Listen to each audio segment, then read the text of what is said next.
Thế mà tôi dọn kiêng khắp rơi này rơi pa tọ tôi rơi khoa tan toa bây giờ khoa đề rơi. Tờ lời mắc là Giêsu Christo khoa bơ mự rơi tôi ơi mắt thế ô bông mơ giang. Charam plusa mừng luôn plusa trubek luôn plus rema. Lâm nun Giêsu khoa lệ cơ bình ăn nạp lời pla tôi ăn này. Xít cầu lệ bia cơ bình ghi. Amang khôn bình po tơ keng mương bình đáp bên này. Aka bu hâm mau từ gụ lời ô prong lo cơ Johan po bơ nhu. Summer po det anet lo amang te cha bơ tao ở đây. Chinh prong lo cơ Johan. Mừng tum rơi Johan tru bơ tu ta ăn này. Tế cha bơ tao ở đây tu tờ lời song cơ tàng. Bình song cơ tàng ca xóa mạ. Doa cơ abi bình po ve hep ở đây hang tờ lời phiền. Gư nhu lệ lê leo tru bơ Johan.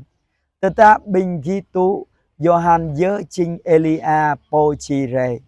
Lời po hâm mau tờ nghe béo mư về. Tươi mà tươi dòng khen khắp. Mang ra hẹp rê này Giêsu khoa pa pa ang cơ Johan po bơ nhu. Ta đọc ra hẹp. Ta bơ min ta thao lẽ ta lời tiếp Johan po bơ nhu. Hèm klạ bịa mạ. Johan po bơ nhu. Po pa hẹp ở đây tôi cronut mang renuk con cả đơm. Yu rê leo cơ Giêsu khoa đã mơ bơ prap remet ran joa anak khôn cho cả Giêsu khoa rê.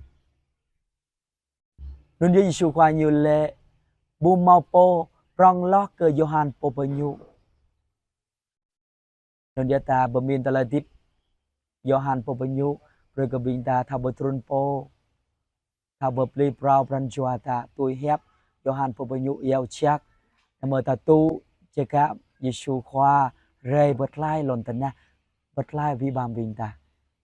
Nun dia ta tôi hem kro he po Johan po bơ nhu na bơ rồi cơ vi bam bình ta ran joa ta tôi good thao cơ mau bơ pli ta lời tiếp ta mau klong hem đam mơ bơi cái Giêsu khoa rê chua bran chua ta ham bật lai bình ta vừa được cao ơi bây giờ Johan po bơ nhu giàu lệ gum rồi ta mang bây giờ khoa tê rê này ta đuổi lệ hàng khoa chơi cả Giêsu khoa po bật lai lon tần na bật lai vi bam bình ta mình amen.